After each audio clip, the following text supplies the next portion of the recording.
Le 6 avril, j'aurai 90 ans, mais je ne les ai pas encore. Je les aurai que le 6 avril. Vous voyez, je n'ai plus rien là-bas, plus rien, plus tout à tout prix. C'est un voleur.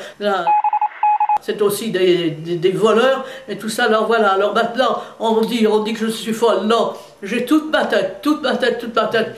La taxe d'habitation, il n'y a pas longtemps que je l'ai reçue et je l'ai payée au nom de Madame Michel, hein, des Girard. Voilà, voilà. Alors vous voyez, vous savez que la feuille d'impôt, on peut l'avoir dans les impôts. Hein. C'est moi qui payais, donc c'est moi qui n'étais pas le propriétaire. Parce qu'en général, sur les propriétaires, on paye des impôts. Eh bien, c'est mon cas.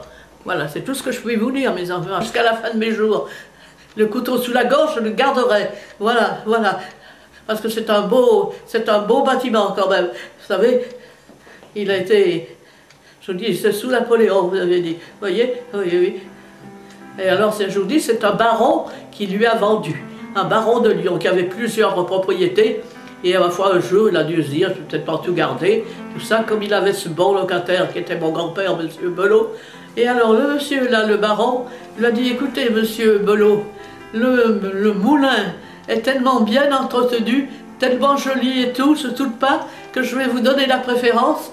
Et ce sera vous, le propriétaire. Je vous le vends, je vous le vends. Voilà, alors il a vendu le moulin à mon grand-père, qui était donc le propriétaire. Mon grand-père était aux anges d'avoir ce moulin, vous savez. Il adorait les moulins. Alors voilà, dans la famille Belot, ils étaient tous dans la meunerie. Ce qui faisait marcher, c'était le canal Mouturier et la prise d'eau était un petit peu plus loin que le moulin. Vous voyez, un petit peu plus loin sur la droite, là. Il y avait aussi un autre moulin. Il y avait le moulin Cassal, qui s'appelle, oui, oui. Au moulin, il n'y avait que du blé, oui, oui, oui, oui, oui. C'était le blé, le blé. Alors bien sûr, pendant l'occupation, pendant la guerre, là, il a fallu diminuer la belle farine blanche. Puis c'était interdit, vous comprenez? Quand je me suis mariée, moi en 1942, nous avions fait du pain blanc.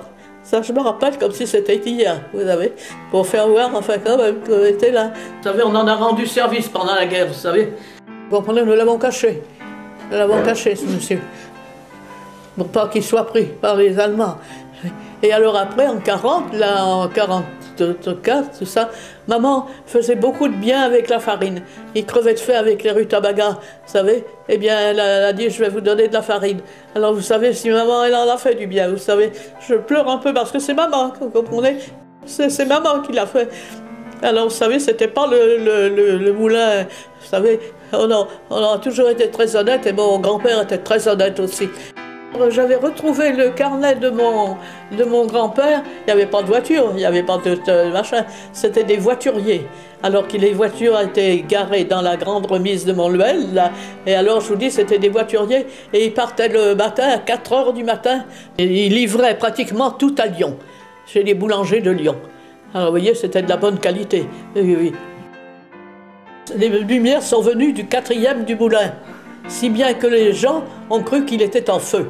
Alors les gens savaient bien que c'était le moulin. À ce moment-là, on a dit, oh, il y a le moulin qui brûle. Eh bien, il ne brûlait pas, c'était les premières lampes électriques. Alors c'est comme ça que c'est venu. Alors ça, je vous le dis, cette petite anecdote. Vous voyez, je vous le dis.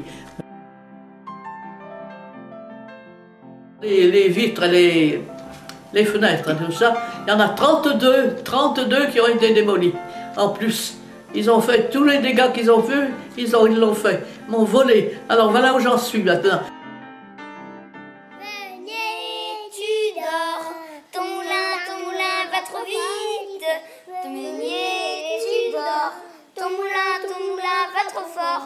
Ton moulin va trop vite. Ton moulin va trop fort. Ton moulin va trop vite. Ton moulin va trop fort.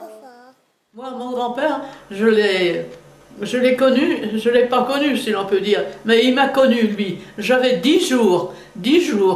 Je suis née à Lyon et mes parents m'ont emmené à Montluel. Il y avait un tram à ce moment-là à Montluel. Et puis alors après, lui, il est mort, quelques jours après, il est mort, il avait 54 ans. Hein. Il est mort en 1918, l'année où je suis née, moi. Et alors j'avais maman qui adorait mon grand-père. Elle adorait mon grand-père, vous savez.